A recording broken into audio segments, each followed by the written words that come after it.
Imagine being 12 years old, already having 30 bone fractures, and wondering, why can't I just play like other kids? I'm Leanne, and I was diagnosed with brittle bone disease. Now, I'm running the Bank of America Chicago Marathon for Lurie Children's, so every kid can just be a kid. Join Bank of America in supporting Leanne's cause. Give if you can at BofA.com/supportLeanne. What would you like the power to do? Bank of America. References to charitable organizations is not an endorsement by Bank of America Corporation. Big news. Sephora is now on Uber Eats. So if you find yourself facing a beauty emergency, like needing a last-minute gift, or you're just out of your favorite mascara, again, don't panic. We got you. Order now and get $10 off on Sephora orders of $50 or more on the Uber Eats app. Order now. Offer ends October 30th. One order per customer. Additional terms apply. See app for availability. Delivery fees may apply. This episode is brought to you by Nespresso. Gift magical mornings with Nespresso Virtuo Pop. Compact and stylish, Virtuo Pop is made to meet every morning coffee craving. From espresso to coffee, hot or iced, at the click of a button. And celebrate the season with Nespresso's limited edition coffee flavors. Sweet almond and hibiscus, cinnamon and candied tamarind, and festive double espresso. Magic in the making. Shop the holiday gift collection exclusively at Nespresso.com. 5, 4, 3, 2, 1.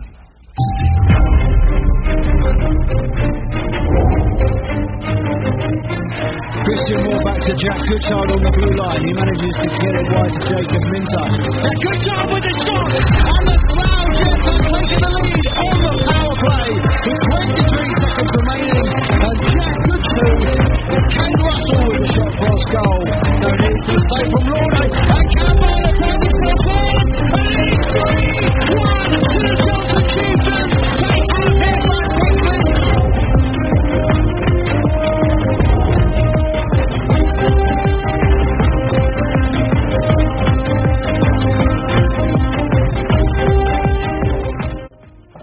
Hello and welcome to Zero Pucks Given, the UK Ice Hockey Podcast, hosted by me, Ben Hyde. And me, Katelin Piner. Evening, mate, you alright? Yeah, you? Yeah, not too bad. Not the normal setting for me. If anyone normally sees my background, which is green screened anyway, I'm currently sitting at a bar at a hotel in Plymouth. Regardless of all of that, we will get it done. So, yes, we will. I mean, aside from the Britton Division stuff that we'll get into, hopefully I'll be getting to a couple more games over the next couple of weeks. But you were out and about again in the Wilkinson Division and went to MK. Yeah, I was. It was just another game, sort of very last minute decision for me and my mum and my stepdad. We was like, fuck it, let's just go and watch some hockey. Turned out to be a really good game, even better than the one before, the week before, that we went to. But yes, MK Thunder v Spitfires. To go period by period, like period 1 and 2, I thought, Spitfires have got this in the bag, which I thought they would have from the start anyways, before the game even started. And then the third period, Thunder just came out and Spitfires just weren't I don't think, very prepared for it. You think the legs, maybe a bit of legs on that big pad? Yeah. Another thing as well is I think MK are a very physical side, Spitfires not so much. So there was a few hits that probably should have been called that weren't by the ref. But obviously that's just part of the game. It happens every game. But yeah, I think Spitfires will be annoyed at themselves for it. But other than that, it was just a really good game to watch as a fan. It was one of the first games I'd watched as a neutral, and I thought, bloody hell, I feel like I'm supporting both sides here. It just was it was just a really good game. Yeah, and as we said, we spoke briefly after it. That's only the 4th win in 4 seasons for the MK Thunder, which is astonishing. I mean, it sort of makes sense why they sort of celebrated so hard. Their fans were going crazy. And me and my mum were sort of what's the deal with it? But obviously it means a lot when they win. And I know that as an Oxford fan, I understand that. But yeah, no, it's a good win as well. I think it's their first win in that league. So they got some points on the board. Yeah, I think they will pick up more points in that league. They've got a terrific coach, and his idea of the structure, I think it's not to copy Swindon, but it's going to be that kind of setup where everyone comes through that, that MK Storm into the Thunder, then perhaps even onto the Lightning. Lightning, yeah. So I think they want to get that set up there. They want to get that all the building blocks in place. For me, there's no better man than Will Fry to do that, to take these young players straight out of the juniors and put them into an adult setup where we kind of found out, as you say, they're quite a physical side. They found out playing at the level above that occasionally if you get physical with the sides that are more physical and a bit more clever, you just end up in penalty trouble. Exactly. Which was their downfall a lot of the time when they were playing in the Britton Division. So I think that's a really good win. I was so happy for Will and for Lauren and for Tim to get those points on the board so that they can really start ticking and start going now. Exactly. But I still think Slough will still be up there. They'll be top 4 for me. In that division. Yeah, easily. I mean, from the games I've watched, I've gone to 2 Spitfires games now, and obviously their Haringey game before as well. They're doing something really right considering this is their first season as a club.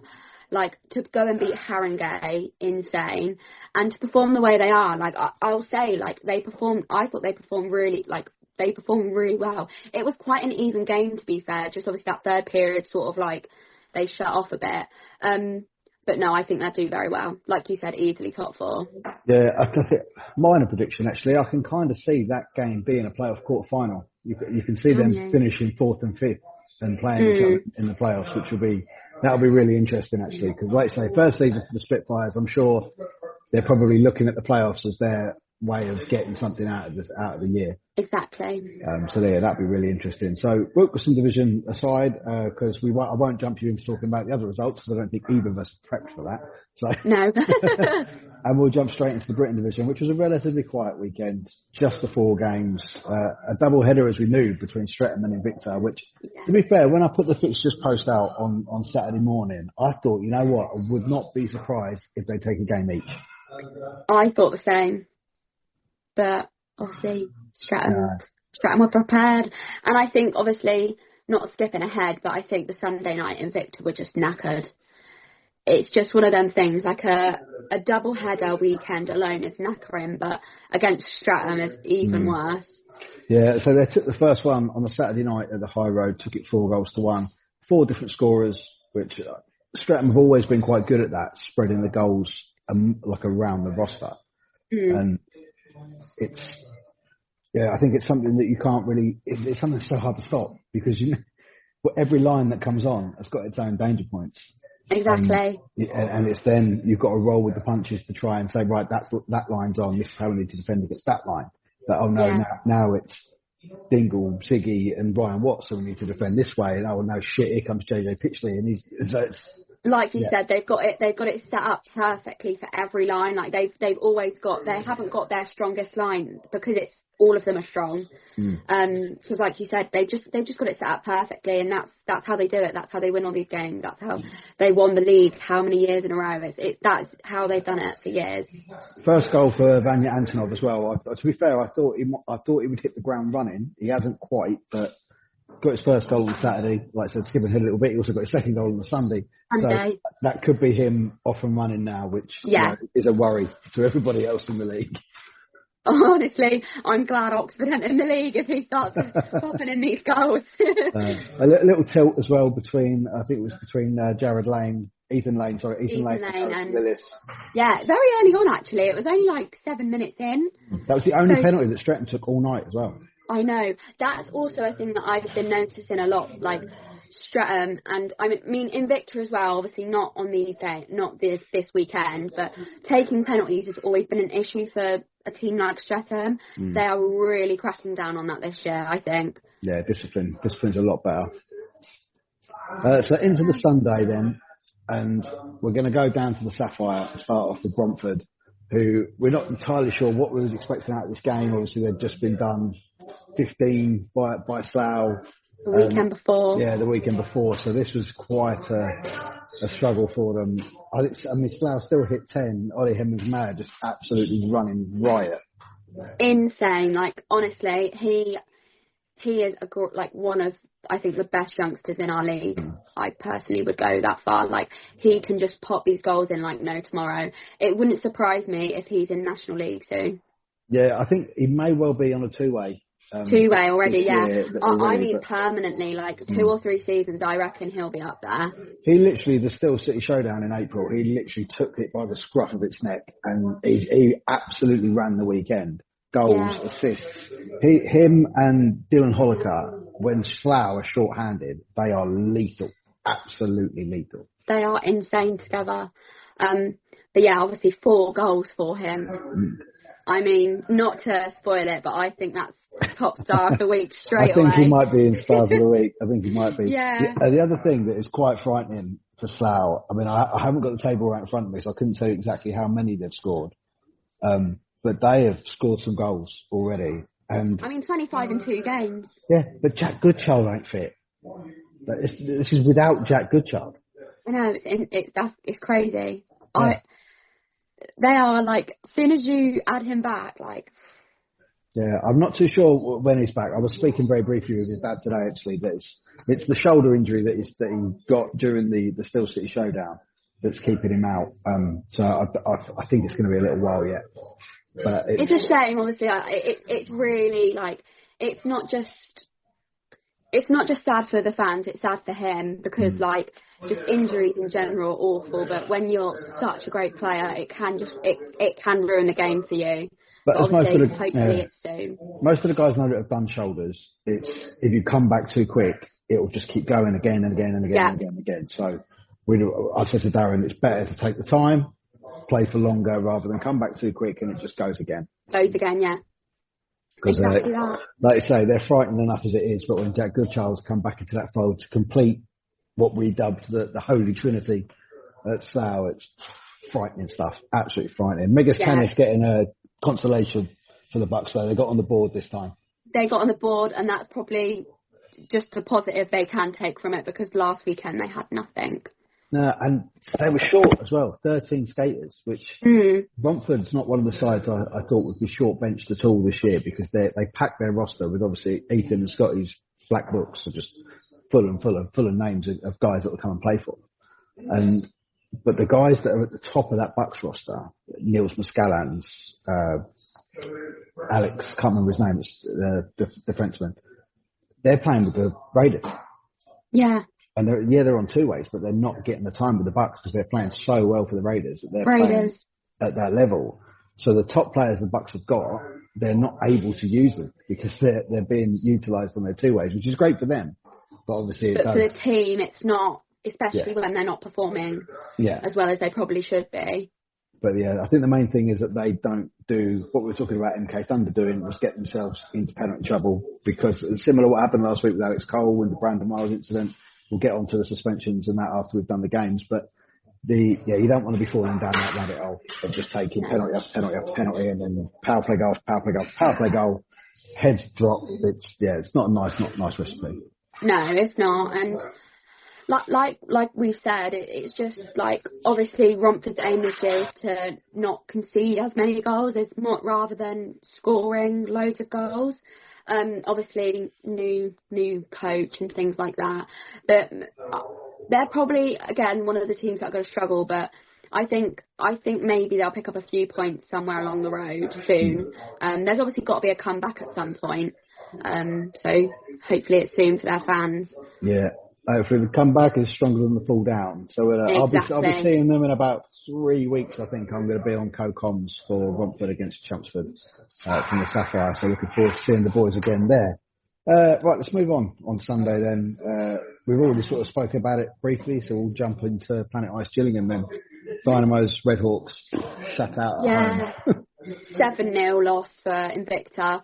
Obviously, like I said, I think it's a thing of they put effort in, probably too much effort in on the Saturday. Obviously, I weren't there, so I don't really know, but that's what it sounds like. They put too much effort in, and they've just completely knackered themselves out. Or it could be a thing of Streatham are like, we're on a high, let's go do it again, and let's go harder. From what I've heard, unfortunately, we have no coach's thoughts at all this week because I completely forgot to text everybody, so we've got no coach's thoughts. But from what I've seen from a few Invicta fans, they were not impressed with the performance Sunday. They were Saturday, and as you said, the effort was obviously so much on Saturday that it was dwindling on Sunday. But they weren't really impressed with Sunday's performance. Again, Streatham 7 different scorers.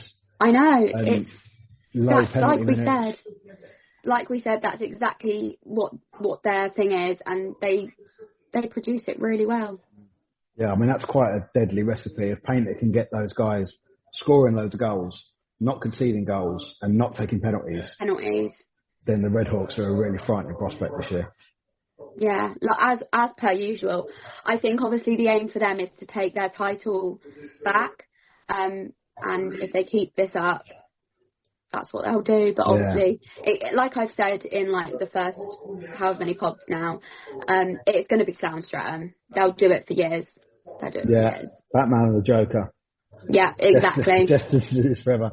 The final game of Sunday then, which was contentiously perhaps the longest trip in the Britton Division from Chelmsford to Cardiff. And also probably the latest face-off. Yeah, it was like 7:15 or something like that. Late. Ridiculous. Very late. And I mean, hats off. I don't know exactly how many it was, but there was a number of Chelmsford fans that travelled, took their drums, took their flags, made some noise. They are, for me, not being biased. Everyone knows that I'm a Chelmsford fan, and I generally keep things unbiased, but no other team in the league travels like Chelmsford. It's unreal. You're probably right. I mean, obviously, I'll be honest, as Oxford fans, a lot of the time, especially in the last 2 seasons, we did not travel well. But you do see the usuals, and that's sort of like they're who make the noise, and they're who genuinely, like, really, really do support the team. So it's always, obviously, hats off to them guys, because it's a long journey. It's a long way. On a Sunday night. And it was quite a tight game, actually. Chelmsford took an early lead. Grant Bartlett with an early goal. Fire come back on the power play, all in the first 5 minutes to level it up. And then it stayed 3-2 for quite some time. A goal in the second period. And then just the last 5 minutes, and from what I understand, Cardiff were having chances. I wouldn't say grade A chances. I don't think that Ross was massively challenged, but they were having chances to tie. But then the last 5 minutes, I think the legs and the experience of the Chieftains just came through. And I mean, if you want experience, look at the last 3 goals: Alan Lack, Tom Saw, Grant Bartlett. Exactly. Yeah. And clearly, obviously, with a goalless second period, it's sort of Chelmsford probably like, let's just chill out a bit. Let's see how they come back. If Cardiff do come back and sort of equalise, then just go at them. And obviously they didn't, so they probably thought the last 5-6 minutes, however long it was, let's just go. And also, it's probably another situation of if Cardiff are trying to get that equaliser and their defence are far forward, if someone like Grant Bartlett gets the puck, he will just zoom down to the other end. They're going to leave gaps. Yeah, they're going to leave gaps. They're going to leave gaps. They're going to make mistakes. It's like forced errors. Yeah, that seems to be what happened. So for the last 5, they took it away. A good league win for Chelmsford. It was also League Cup fixture as well for the group for the League Cup. So the Chieftains Cup jerseys got what I think was their first outing this year, which was they're very nice. I think I was quite vocal in the summer actually. I think Chelmsford probably had the nicest jerseys of everyone in the Britton Division this year. Again, not being biased. Not being biased. But yeah, no, a good win for them. So a great weekend for Streatham with their 6 points, and a big win for Slough as well. So moving into touch on the Slough game a little bit, because obviously they would have been missing players, as with Romford have been missing that from the incident that we discussed last week that happened at the hangar. Now, there's been a little bit, actually quite a lot of online discussion on our posts, which we absolutely love. We get that online interaction. That's brilliant for us to sort of keep all the algorithms ticking away and whatnot. But I think there was a general consensus that the Alex Cole ban was shit and should have been worse. And I agree with them. I don't know whether you do, but I definitely agree. I do. I think not only has he initiated it by cross-checking and then headbutting, he's then also he's also had the fight. So all of them 3 things deserve 3 games anyways. He's got 2. Brandon getting more as well, which I understand. I sort of said the sucker punch, can you even really call it? But the punch at the end of the video, that was going to get 1 extra. But for the headbutting, that should be 5-10 games at least. Between 5 to 10 games, because, sorry, since when was headbutting okay? Because you're telling me 1 game for headbutting. You're telling me that's just do it then. You're only going to get 1 game. Yeah, and as I commented on, I replied to someone's comment saying, thing is as well, you're wearing a mask that is designed to stop vulcanised rubber travelling at 100 miles an hour. you trust that into somebody's face. And then someone made a brilliant comment, which I liked. And if I could have shared the comment out, I would have done. Imagine Brando headbutts the goalkeeper. Yeah. He gets more than 2 games. Of course he does. Like, I think a lot of the comments said the name is what gave the ban. And I agree. I think it's disgraceful. I think that it's probably not worth appealing, but I personally think Alex Cole should have got easily like 5 to 10 games. Between that mark, 5 to 7 at least, like minimum 5, because what you're telling them players is then if you do go and headbutt someone, especially a goalie, you only get the 1 game ban. Yeah, because generally goalies are off limits, aren't they? You know, if they want to go, they go with other goalies. But so yeah, I was disappointed in it. Like I say, I don't think Slough will appeal it because you know Brandon's already done one of those games. They've got 1 game this week, so that will go, and then the following weekend he'll be back on the Sunday. But it's like you say, I think he was punished more on reputation than anything else. The sucker punch is for me, I wouldn't class it as a sucker punch. Yeah, I wouldn't. That's why I sort of said, like, oh, is it really? It's just the punch at the end, really. Yeah, because we saw a sucker punch a couple of years ago between Chumsford and Streatham, JJ Pitchley, Cam Bartlett, and it was JJ literally wasn't looking, and the punch came in from behind, and Cam got 4 games, which at the time I was thrilled with because I thought it was going to be a lot more. More, yeah.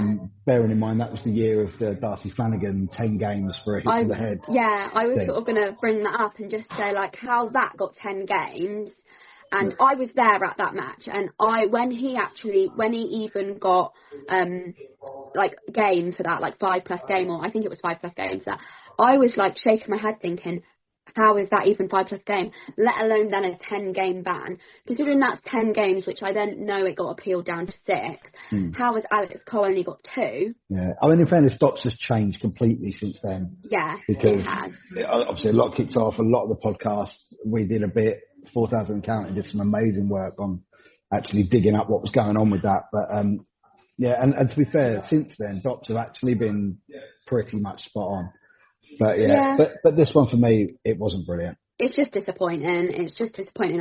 I hope Dops doesn't take that route again of going downhill, because obviously it ruins it. It does ruin the game. When you're getting bans that don't need to be as long as they are or as short as they are. Because we want to see the good players play. Exactly. We don't want, and yet I understand if you've done something genuinely bad, then yes, you get your ban, you take it. But I think something was said for this final punch to have been thrown. Of course. So and to be fair, you have to admire the speed and the accuracy of it. I don't know whether that's just me as a boxing fan saying that you have to admire the speed and the accuracy of it. Honestly, it was obviously it's bad me saying this, but it was a great watch. And like I said last week, I didn't see it, and then you said, "Have you watched the end?" And I was like, "Let me watch it." And then I saw it, and I thought that is great. But all that dealt with, then let's have a little look at next week. We've got a couple more games to be able to see, so we've got 5 games in total. Saturday, really pleased to see come out of Planet Ice Gosport. But it looks like we'll have hockey in Gosport this weekend. That is really good news, just for Solent, as like all of them, all the hockey teams, figure skating teams, any ice skating teams. It's really good news. Obviously, it's really not nice when a rink has to shut, especially for that sort of length of time. A week can also, is it about a week and a half, wasn't it, in the end? Yeah, it's going to be about 10 days, I think, that it's been closed. Yeah, 10 days it was shut. That can really put a spanner in the works for some people, especially clubs. Like, it can really change the routine of it. And like you said, it's not just games, it's training. So, like I said, I'm really glad that they've got that back up and running. Yeah, I think there's a lot of Solent lads that play ball hockey as well. So they'll, they might have had a little opportunity to perhaps train off ice together. But yeah, fantastic that we should see hockey back in Solent this weekend. So great for the Devils, the Junior Devils, the Devils 2, the Amazons, the Valkyries, all the clubs out there, of course, all the figure skaters and everything else as well. But they will host Romford 5 p.m. on Saturday. I think that's a really good game. That's a good game, but again, I think Solent will take the win, take the points. We want to go through some predictions. Yeah, why not? Let's do it. We could write that down and see how we get on next week. Yeah, we could. Let me think. I think it will be close.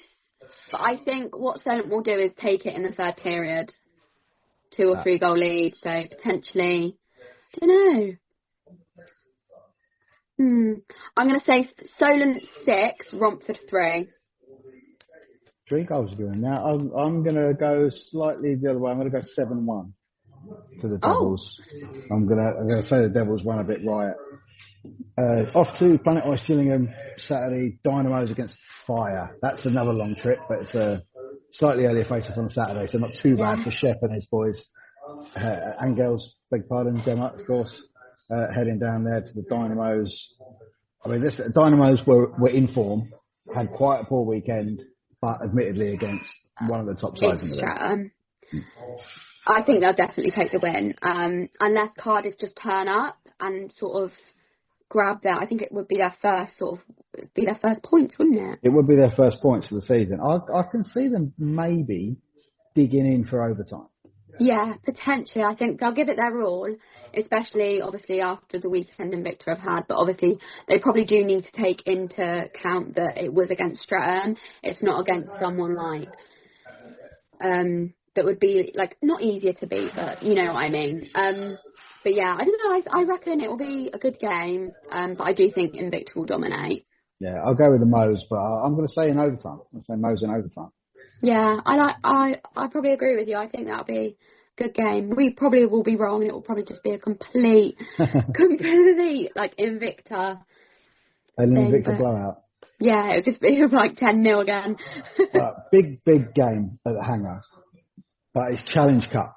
So I'm a little bit now looking at this Challenge Cup. I'm kind of like, does anyone care about it?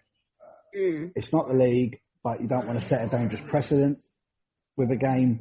So Chieftains are going to the Jets. Obviously, Chieftains have had a bit of a dodgy start. Then they beat Streatham at home. They beat Cardiff away. But going to Slough is an entirely different proposition. Obviously, Slough are flying as well, pardon at the moment, the aeroplane pun. And yeah, I don't think I can predict that game. No, I think again with both pretty top teams. Obviously, with Chelmsford having a bit of a dodgy start, but it's one of them games. If Chelmsford turn up, they can do what they want. But as well, I don't think it would be if Slough turn up. Slough always turn up. But obviously, with the start of the season that Chelmsford have had, it will sort of be a how do they turn up? How do they travel?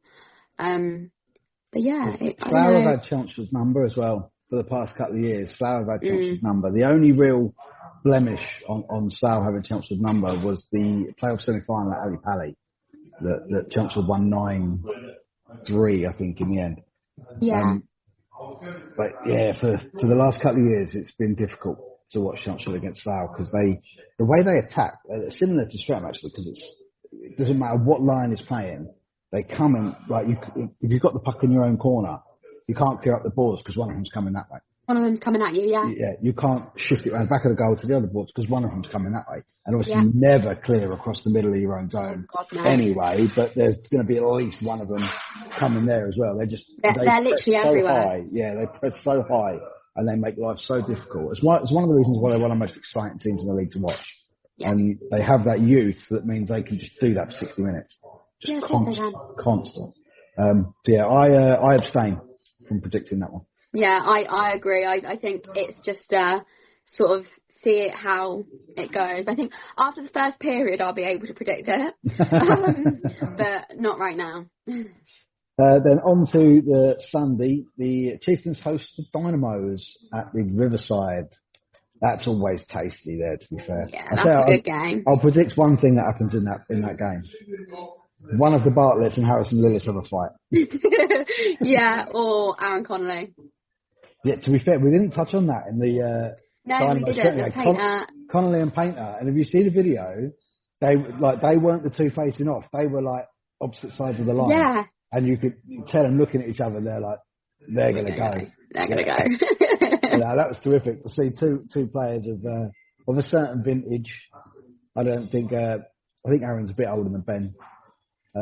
Ben's still ridiculously good looking, which is really annoying. But it's yeah, I think that was terrific. It wasn't really much of a tilt. I think there was a bit of a slip when they kind of got into it. Yeah, and also I think with that one, it was a bit of shirt pulling as well. And obviously when you slip in and shirt pulling, you're trying to grab it onto each other.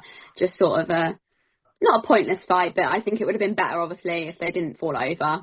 So. No, and I say, looking at the fixtures and the way they line up, I don't think that Brandon is going to be back for the 25th game against Stretton, which is a real shame. Yeah, we could. Because I'm going.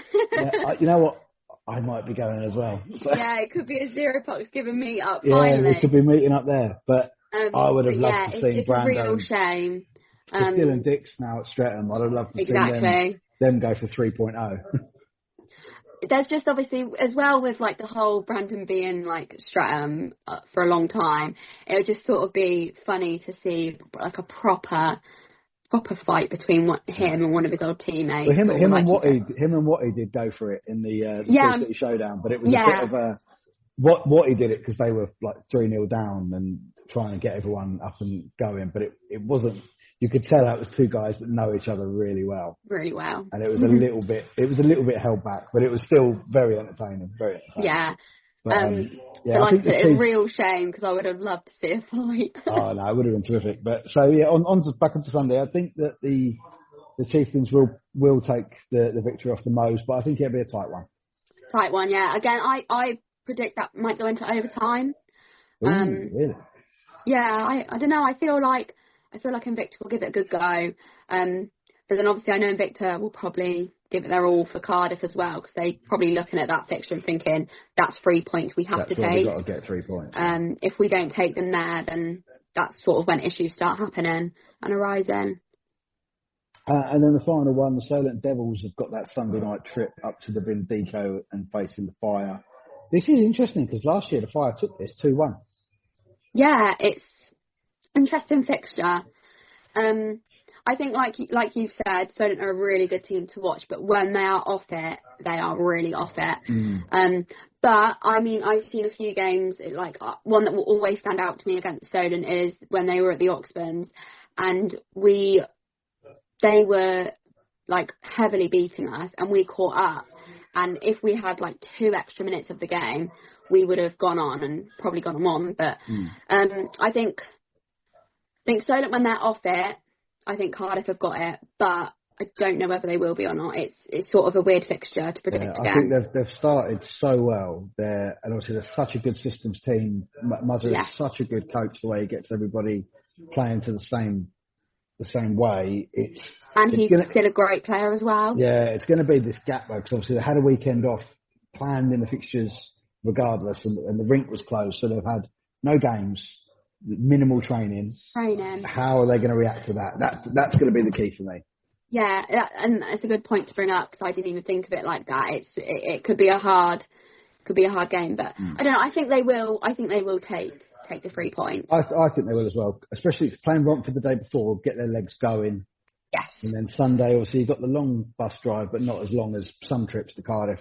I think if they keep it tight for the first period, they can then dominate for the remainder. Dominate the next 2, yeah. So that one just through the fixtures. I have now got the table up, so we'll have a little quick run through that, which is starting to look a little bit more familiar now. A few games here. Streatham Redhawks sitting at the top. 5 games played, 1-3, lost 1 overtime win. They're in first. Slough Jets in second. Played 4, 1-3, 1 overtime loss. Solent Devils in third. Played 5, 1-3, 1 overtime loss. Swindon Wildcats in fourth, played 5-1-3. They've also got a weekend off this weekend coming. Yeah. Which I think that gives them 2 weekends off in total. 2 weekends off, yeah. Well, that's not ideal for them either, really. But no, I mean, you could sort of look at it in both ways of that's good that we can rest and just train so we can really focus on the next game. Then it's also a thing of, is it really is it going to help? We probably need a game to play to look back on and reflect on. Yeah, look at the fixtures for the following week. They probably come straight back in against the Slough or Streatham or something. Yeah. Cheers for that. Thanks, guys. Yeah. In fifth, then, Chelmsford Chieftains, they played 4-1-2, 2 losses. They are the 2 early losses to Solent and Swindon. Invicta in sixth, played 4-1-1, 1 overtime win, 2 defeats. And then Cardiff Fire, Romford Buccaneers in seventh and eighth, respectively. 0 points for both thus far. So the first time that they meet, I think that will be a That'll be an entertaining great game. Great game. That'll be full of fire.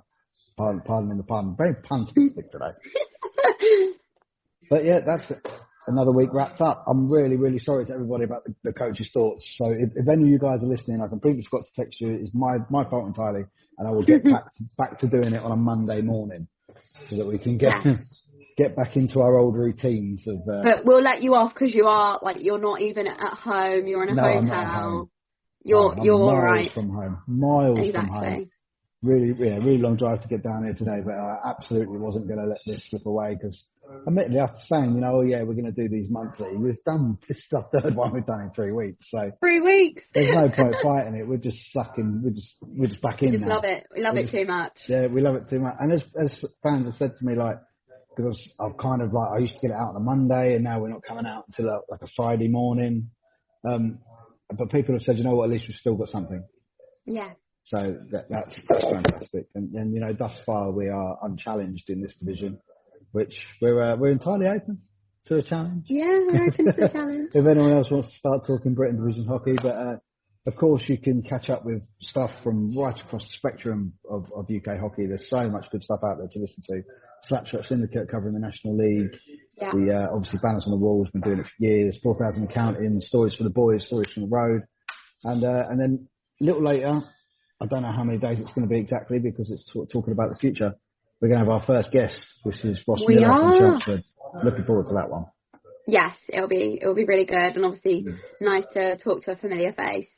Yeah. And for those that watch on YouTube, they'll realise that I'm sitting in the same place wearing the same clothes. So yeah, we're doing it straight after this. Yeah. I just don't know where it's going to come out. Same. Well, I had to be careful about that because I looked back actually through the videos and I'm trying to get clips, and there was 4 of the 8 build-up episodes, and then our first 2 episodes, and I'm wearing the same T-shirt. I was like, I've got quite an extensive wardrobe of T-shirts. I just ended up wearing the same. My thing is I'm going to be wearing a different top every week, but I hope everyone knows I have got pyjama bottoms on. Well, I am sitting in a pub, so I am actually wearing proper trousers. Trousers. If I'd have been in the hotel room, I would not have probably been wearing anything. I don't know. But yeah, thanks for listening, Katelin. Thanks again for your time. Oh, thank you. And appreciate you wearing your uniform. Of course. Cheers, guys. We'll see you next week. See you next week, guys.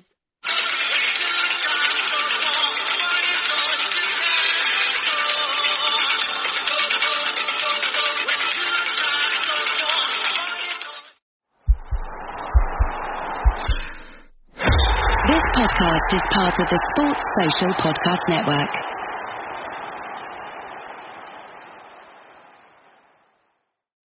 Big color, bigger savings. It's Sherwin-Williams' biggest super sale. Get 40% off paints and stains October 17th through the 27th with prices starting at $29.39. Whether you're refreshing your interior or exterior, we've got the colors to bring your vision to life. And with delivery, getting everything to your door is easier than ever. Shop online to have it delivered or visit your neighborhood Sherwin-Williams store. Click the banner to learn more. Retail sales only. Some exclusions apply. See store for details. Delivery available on qualifying orders.